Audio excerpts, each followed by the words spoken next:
Less than a year ago, Solange was full of hope as she left for Saudi Arabia to work as a maid. Now her emaciated body has returned home to Madagascar in a coffin. The Saudi medical report says she died by the will of God.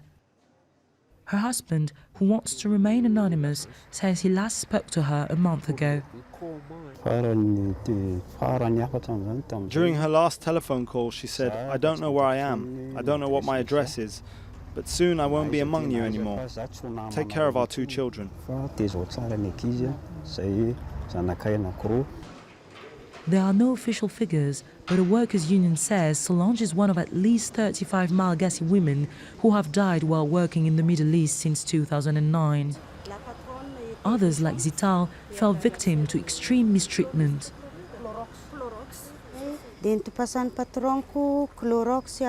My boss threw Clorox and acid in my eyes.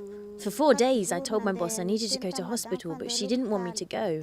She told me I had to work, whether I liked it or not. I had to keep working, whether I was ill or not. I started work at 6 in the morning, and I went to bed at 2 in the morning. With 90% of Madagascar's population living on less than $2 a day, tens of thousands seek work abroad. Middle Eastern nations were a once frequent destination, but as complaints of mistreatment increased, the government last year put certain countries such as Saudi Arabia and Kuwait on an official no-go list. A handful of employment agencies, however, continue to operate illegally. On average, they charge employers several $1,000s to find a housemaid.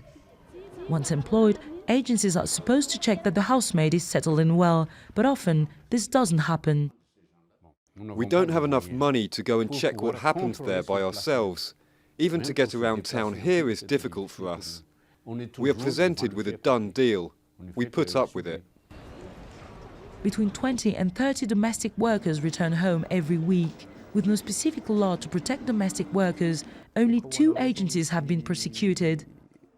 And until more jobs are created at home, Malagasy people will continue to look abroad as a way to survive.